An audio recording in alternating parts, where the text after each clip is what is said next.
ಮುಖ ತೊಳ್ಕೊಂಡು ಹೋಗೆ. ಅತ್ತಿದೆ ಅಂತ ಅಪ್ಪಂಗೆ ಗೊತ್ತಾಗೋದು ಬೇಡ.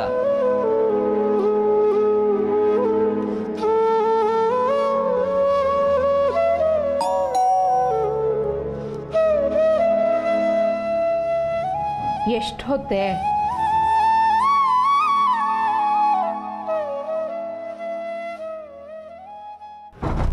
ಸ್ವಲ್ಪ ನಿಧಾನ. ನೀವು ಇಬ್ರು ಹೋಗ್ಲಿಲ್ವಾ ಕಾಲೇಜ್ಗೆ? ಏನಂತೆ? ತಗೋ, ಇದನ್ನ ಒಳಗಿಡು. ಏನಂದ್ರು? ಅಪ್ಪನ ರೂಮಿಗೆ ಕರ್ಕೊಂಡು ಹೋಗೋ. ಆಪರೇಷನಾ? ಅಡುಗೆ ಆಗಿದೆಯಾ? ನೀವು ಊಟ ಮಾಡೋದಾದರೆ ಮಾಡಿಬಿಡಿ. ಬೆಳಗ್ಗೆಯಿಂದ ಕಾಯ್ತಾ ಕೂತಿದ್ದೀವಿ ನಾವು. ನಮಗೂ ಟೆನ್ಷನ್ ಇರುತ್ತೆ. ಅಲ್ಲಿ ಏನಂದ್ರು ಅಂತ ಬಾಯ್ಬಿಟ್ಟು ಹೇಳ್ಬಾರ್ದಾ?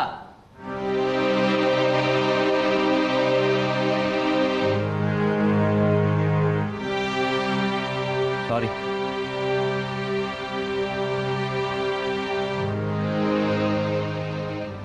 ಒಂದು ಅರ್ಧ ಗಂಟೆ ಮಲಗ್ತೀನಿ ನಾನು. ನೀವೆಲ್ಲ ಊಟ ಮಾಡೋದಾದರೆ ಮಾಡಿ.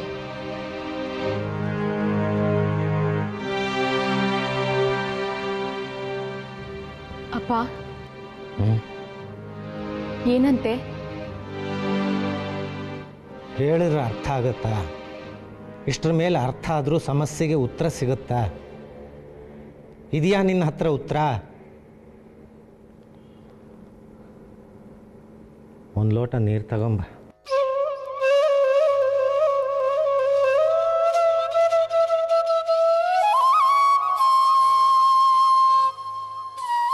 ಕಷ್ಟ ಅಂತೀಯ? ನನಗೇನೇ ಗೊತ್ತು? ರೇಗ್ ಬೇಡ ನೀನು. ಮತ್ತೆ ನನ್ನನ್ನೇನು ಕೇಳ್ತೀಯಾ? ರೂಮ್ಗೆ ಹೋಗು, ಪುಸ್ತಕ ತಗೋ, ಕೂತ್ಕೋ.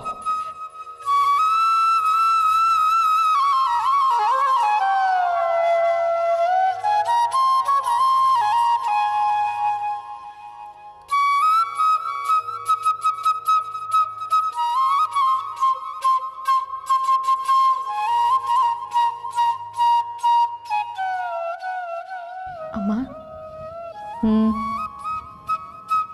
ನಿದ್ದೆನಾ?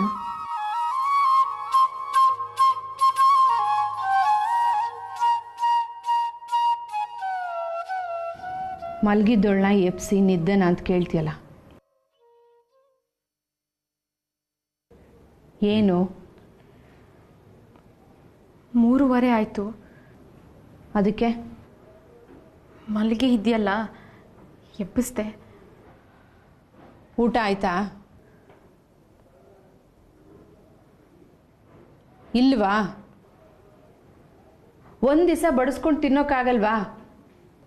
ಏನು ಮಕ್ಕಳು ಏನು, ಪ್ರಾಣ ತಿಂತೀರಿ.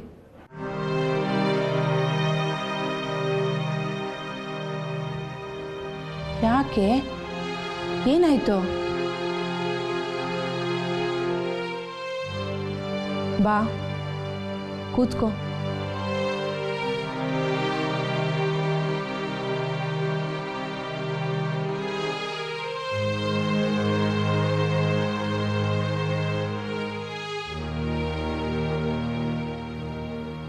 ಏನಾಯ್ತು? ಇಷ್ಟು ಮೆತ್ತಗಾಗಿ ಹೋಗಿದ್ಯಾ?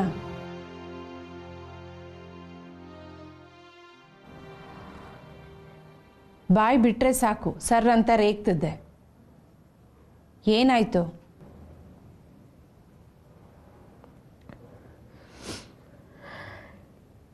ಸಾರಿ. ಯಾಕೆ? ನಿನಗೆ ನಿಂದೆ ಆದ ಸಮಸ್ಯೆಗಳಿರುತ್ತೆ. ನಾವು ನಮ್ದನ್ನು ಸೇರಿಸಿ ಗೊಂದಲ ಮಾಡ್ತಿದ್ವಿ. ನಾನು ಕಾಲೇಜ್ಗೆ ಹೋಗಿ ಉದ್ಧಾರ ಆಗೋದು ಅಷ್ಟರಲ್ಲೇ ಇದೆ. ಸಾಧ್ಯ ಆದರೆ ಹೋಗ್ತೀನಿ, ಇಲ್ದಿದ್ರೆ ಬೇಡ.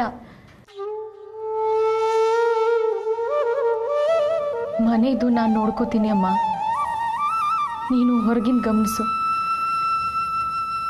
ಅಣ್ಣ ತಂಗಿದ ಮೀಟಿಂಗ್ ಆಯ್ತಾ? ಏನೇನು ಠರಾವುಗಳಿದ್ವು? ಕರಿ ಅವನನ್ನು. ನಂಜುಂಡ,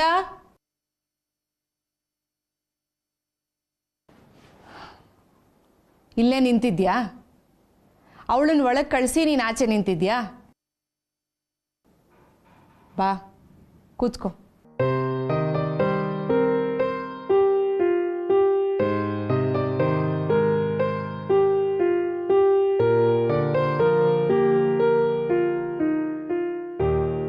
ಸಾರಿ. ಯಾಕೆ? ಪೇಷನ್ಸ್ ಕಮ್ಮಿ, ಪಟ್ಟಂತ ರೇಗ್ತೀನಿ. ಕಾಲೇಜ್ ಬೇಡ, ಮನೆ ಕೆಲಸ ನೋಡ್ಕೋತೀನಿ ಅಂತಿದ್ದಾಳೆ. ಗಾಡಿ ಅವಶ್ಯಕತೆ ನನಗೂ ಕಾಣಿಸ್ತಿಲ್ಲ. ಬಸ್ ಸ್ಟಾಪ್ ಹತ್ರನೇ ಇದೆ, ಬಸ್ ಸಿಗುತ್ತೆ. ಬಹಳ ಉಳಿಯತ್ತೆ ಅಂತ ಅಲ್ಲ, ನಿನ್ನ ಮೇಲೆ ಸ್ವಲ್ಪ ಒತ್ತಡ ಕಡಿಮೆ ಆಗುತ್ತೆ ಅಂತ. ಬೇಡ, ಇಷ್ಟು ಸೌಜನ್ಯ ಬೇಡ, ಗಾಬರಿ ಆಗತ್ತೆ. ಸೀರಿಯಸ್, ನನಗೆ ಕಾಲೇಜ್ ಆದರೆ ಆಯಿತು, ಇಲ್ದಿದ್ರೆ ಬೇಡ. ನಂದು ಗೋಕುಲಕ್ಕೆ ಒಂದೇ ಕಮ್ಮಿ, ಹೇಳಿ ಊಟಕ್ಕೆ.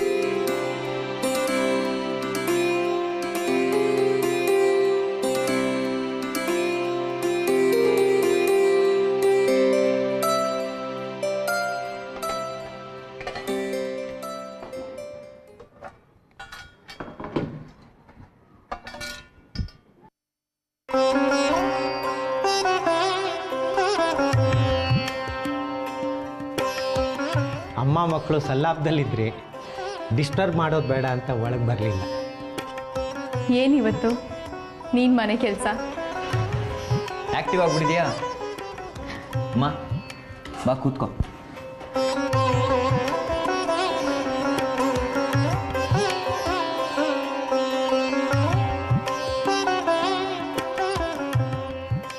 ರೂಮ್ಗೆ ಹೋಗಿ ಒಬ್ಬನೇ ಕೂತೆ, ತಲೆ ತುಂಬ ಅದೇ ನಾನು, ನನ್ನ ರೋಗ, ಅದ್ರ ವಿವರ.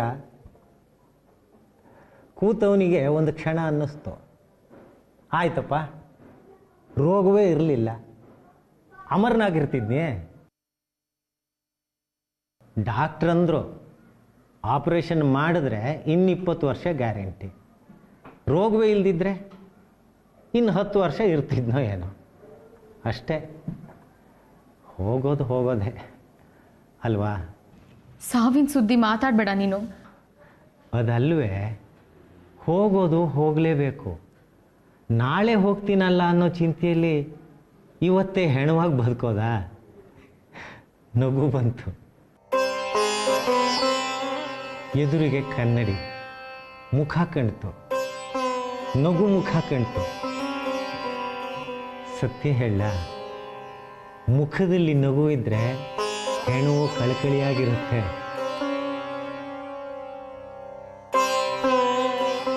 ಹೆಣದ ಮುಖ ಹೊತ್ಕೊಂಡು ಇಷ್ಟು ವರ್ಷ ಕಳೆದೆ. ಪಾಪ ನಿಮ್ಮಗಳಿಗೆ ನರಕವಾಗಿರುತ್ತೆ. ನಡೆದಾಡೋ ಹೆಣನ ಮಧ್ಯೆ ಇಟ್ಟುಕೊಂಡು ಬದುಕದ ಹಾಗೆ. ಸಾರಿ, ಕ್ಷಮಿಸಿ.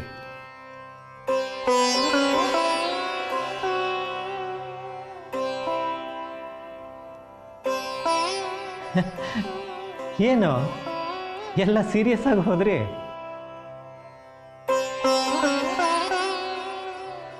ವೇದಾಂತ ಮಾತಾಡಿ, ಬೇಡ ಅನ್ನಲ್ಲ, ಆದರೆ ಸಾವಿನ ಸುದ್ದಿ ಬೇಡ. ಸ್ವಂತದ ಸಾವು ಹೇಳ್ಕೊಂಡು ನಗೋದು ದೊಡ್ಡಸ್ತಿಗೆ, ಕಂಡೋರ್ ಸಾವಿಗೆ ನಗೋದು ಕ್ರೌರ್ಯ. ನೀವು ನಗಬಹುದು, ನಮಗೆ ಬರೋಲ್ಲ. ಇನ್ನು ಈ ವಿಷಯ ಈ ಮನೇಲಿ ಚರ್ಚೆ ಬೇಡ. ಎಲ್ಲರೂ ಅವ್ರವ್ರ ಯೋಗ್ಯತಾನುಸಾರ ಸಹಕರಿಸಿ. ಮುಂದಿಂದು ನನಗೆ ಬಿಡಿ.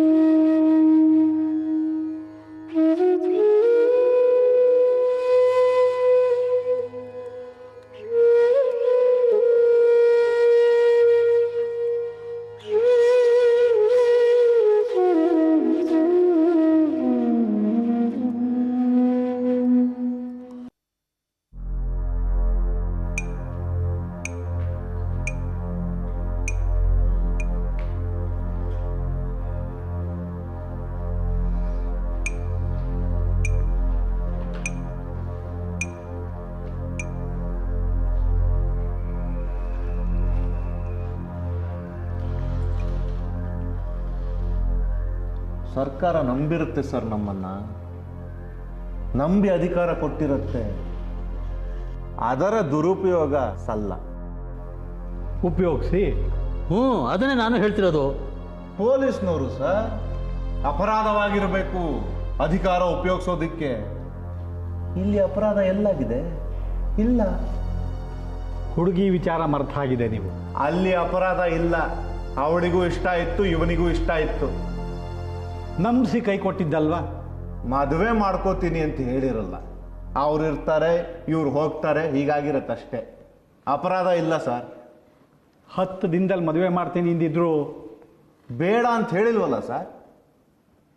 ಮದುವೆ ಮಾಡ್ಕೊ, ಆದರೆ ಮನೆಗೆ ಸೇರ್ಸಲ್ಲ ಅಂತಾರಲ್ಲ. ಮನೆಗೆ ಸೇರ್ಸಲ್ಲ ಸರಿನೇ, ನಾನಾದರೂ ಸೇರ್ಸಲ್ಲ. ಎಲ್ಲಿದೆ ಅಪರಾಧ? ಅಪರಾಧ ಇಲ್ಲ ಸರ್. ನಿಮಗೆ 50 ಲಕ್ಷ ಕೊಡ್ತೀನಿ ಇಂದಿದ್ರು ಕೊಡ್ಲಿಲ್ವೇ? ಮೆತ್ತಗ್ರಿ.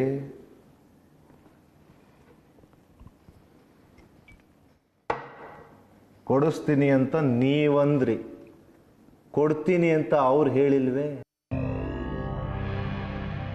ಕೇಳಿದ್ದು ಅಪರಾಧ ಸರ್.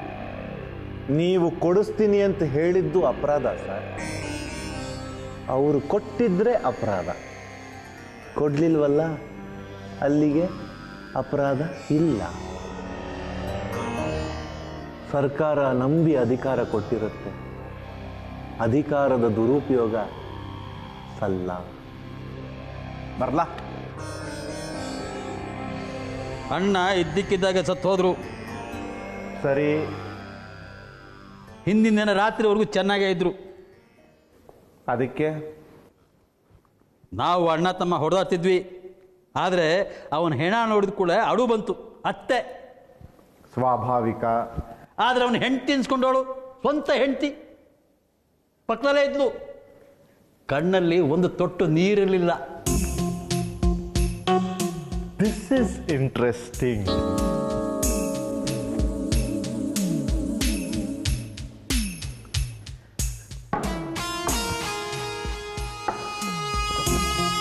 ಅಂಗಡದಲ್ಲಿ ಹೆಣ ಬಿದ್ದಿದೆ. ಇವಳು ಹುಡುಕ್ತಾ ಇದ್ದಿದ್ದು ಸ್ಟಾಂಪ್ ಪೇಪರ್. ಸಂಸ್ಥೆಯಲ್ಲಿ ಗಂಡನ ಪಾಲು ಏನಿದೆ ಅದು ತನಗೆ ಬರಬೇಕು. ಗುಡ್. ಪಾಲು ಕೊಟ್ಟು ಪತ್ರಕ್ಕೆ ಸಹಿ ಬೀಳೋವರೆಗೂ ಹೆಣ ಎತ್ತಕ್ಕೆ ಬಿಟ್ಟಿದ್ರೆ ಕೇಳಿ. ಮುಂದೆ ಸತ್ತು ಮಾರನೇ ದಿನ ಬಂದು ಆಫೀಸಲ್ಲಿ ಕೂತಿದ್ಲು. ಬ್ಯಾಂಕಲ್ಲಿ ಬ್ಯಾಲೆನ್ಸ್ ಎಷ್ಟಿದೆ, ಕ್ಯಾಶ್ ಎಷ್ಟಿದೆ, ವರ್ಷಕ್ಕೆ ಆದಾಯ ಎಷ್ಟು, ಇದು ಲೆಕ್ಕ. ಕೆನ್ನೆ ಮೇಲೆ ಹರಿದು ಕಣ್ಣೀರು ಆರಿರಲಿಲ್ಲ ಸರ್.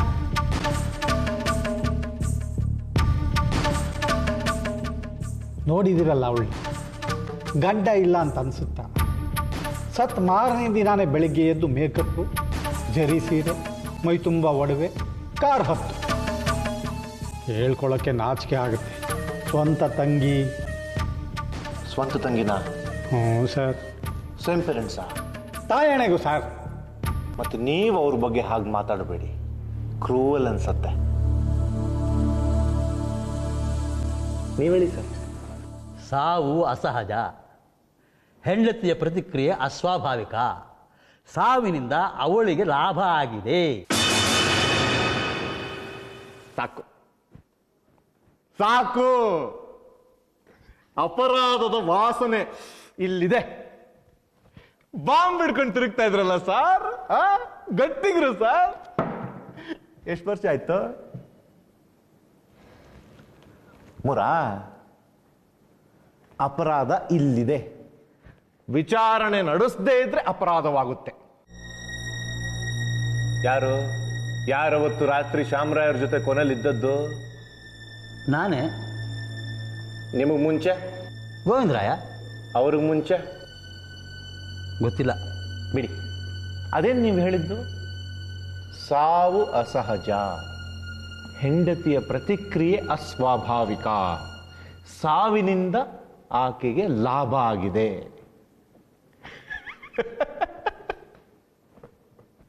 ಇದೆ ರೀ, ಇಲ್ಲಿ ಅಪರಾಧದ ವಾಸನೆ ಇದೆ.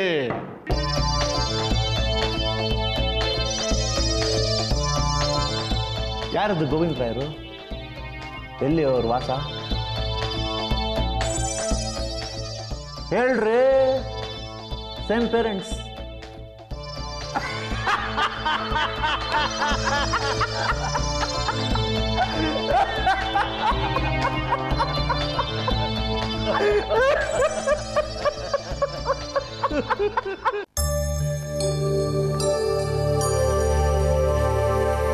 ಇದು 13/12 ಒಂದು ಬೆಡ್ರೂಮು, ಇದು ಒಂದು ಬಾಲ್ಕನಿ. ಫ್ಲ್ಯಾಟಿಗೆ ಎಂಟ್ರಿ ಈ ಕಡೆಯಿಂದ 1660 ಚದರಡಿ ಲೆಕ್ಕಕ್ಕೆ, 1450 ಚದರಡಿ ವಾಸಕ್ಕೆ. ಚೆನ್ನಾಗಿದೆ. ಸಾಕಾ ವಾಸಕ್ಕೆ? ಏನಯ್ಯ? ಸಾಕಾ? ಧಾರಾಳ. ಪೂಜೆಗೆ ಒಂದು ರೂಮ್ ಹಾಕಿಸ್ತೀನಿ, 24 ಗಂಟೆ ಲಿಫ್ಟ್ ಇರುತ್ತೆ, ಒಂದು ಪಾರ್ಕಿಂಗ್. ಎಷ್ಟಾಯ್ತು? ಅದ್ಯಾಕೆ? ವಿಷಯ ಕೇಳಿದೆ, ಎಷ್ಟಾಯ್ತು? ಅದೇ ಯಾಕೆ? ಅಪ್ಪನ ತಲೆಯಲ್ಲಿದೆ. ಇದು ವರದಕ್ಷಿಣೆ, ಮಗನ ಮದ್ವೆಗೆ ತಗೋತಿರೋ ಫ್ಲ್ಯಾಟು ಹುಡುಗಿ ಕಡೆಯಿಂದ. ಅಪರಾಧ ಹೌದು, ಮಾಡ್ತಿದ್ದೀವಿ, ಅದು ಸತ್ಯ. ಆದರೆ ಲಾಭ ಎಷ್ಟು, ಏನು? ಅವಶ್ಯಕತೆ ಎಷ್ಟಿದೆಯೋ ಅಷ್ಟು ಅಪರಾಧವೋ ಅಥವಾ ಅವಶ್ಯಕತೆ ಮೀರಿ ಮಾಡ್ತಿದ್ದೇವೋ? ಅದಾ ಪ್ರಶ್ನೆ. ಸಂಕೋಚವಾಗುತ್ತೆಯಾ? ನಿನ್ನ ಮಗಳಿಗೆ ನಾನು ಸ್ವಇಚ್ಛೆಯಿಂದ ಸ್ವಸಂತೋಷದಿಂದ ಕೊಡ್ತಾ ಇರೋದು. ಮದುವೆಗೂ ಇದಕ್ಕೂ ಯಾವುದೇ ಸಂಬಂಧ ಇಲ್ಲ. ಏನ?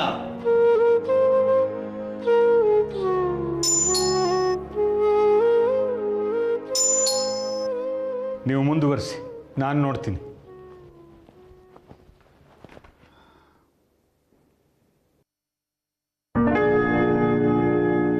ನಮಸ್ಕಾರ. ನಮಸ್ಕಾರ. ಬರ್ಬೋದು ಒಳಗೆ? ನಾನು ಇನ್ಸ್ಪೆಕ್ಟ್ರು. ಯೂನಿಫಾರ್ಮಲ್ಲಿ ಬಂದರೆ ಸುತ್ತಲೂ ಜನ ನೋಡ್ತಾರೆ. ಅಪರಾಧ ಆಗಿದೆಯೋ ಇಲ್ಲವೋ, ಪೊಲೀಸ್ನವ್ರು ಮನೆಗೆ ಬಂದರು ಅಂದರೆ ಅನುಮಾನ ಬರುತ್ತೆ, ಅವಮಾನವಾಗತ್ತೆ. ಅದಕ್ಕೆ ಮಫ್ತಿಲ್ ಬಂದೆ. Colour dress. ಬರ್ಬೋದಾ ಒಳಕ್ಕೆ?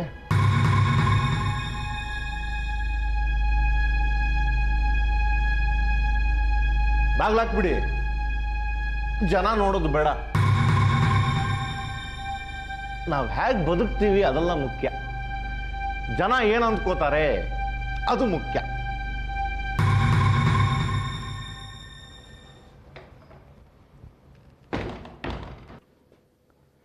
ಅಲ್ವಾ?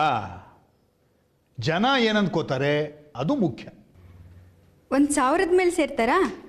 ಗೃಹ ಪ್ರವೇಶ, ನಿಶ್ಚಿತಾರ್ಥ ಎರಡೂ ಒಂದೇ ದಿನ, ಅಷ್ಟಾಗುತ್ತೆ. ಮ್ಯಾನೇಜ್ ಮಾಡ್ತೀವಿ ಬಿಡಿ. ಅದು ಬೇಕು. ಎರಡೂ ಸಂಸಾರಗಳ ನಡುವೆ ಎಷ್ಟೋ ಭಿನ್ನಾಭಿಪ್ರಾಯ ಬಂದಿತ್ತು.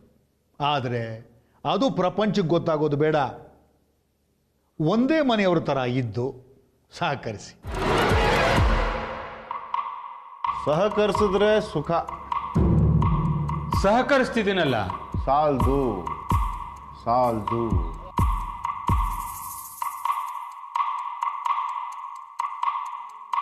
ಸಂಜೆವರೆಗೂ ನಾನಿದ್ದೆ. ವೆಂಕಟೇಶನ್ ಕರೆಸು ಅಂದರು, ಕರೆಸ್ದೆ.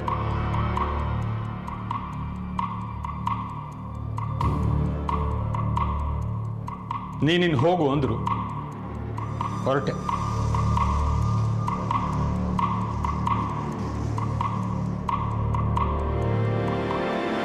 ಬೆಳಿಗ್ಗೆ ಫೋನ್ ಬಂತು, ಶ್ಯಾಮರಾಯರು ಹೋದ್ರು ಅಂತ. ನೀವು ಹೋದ್ರಿ, ಹೇಳಿದ ಕೆಲಸ ಮಾಡಿದ್ರಿ, ಬಂದ್ರಿ, ಅಷ್ಟೇ. ಬೇಡ ಸರ್, ಅವಮಾನವಾಗತ್ತೆ. ಗೊತ್ತಿರೋ ಸತ್ಯ ಹೇಳ್ಬಿಡಿ, ಅವಮಾನವಾಗತ್ತೆ.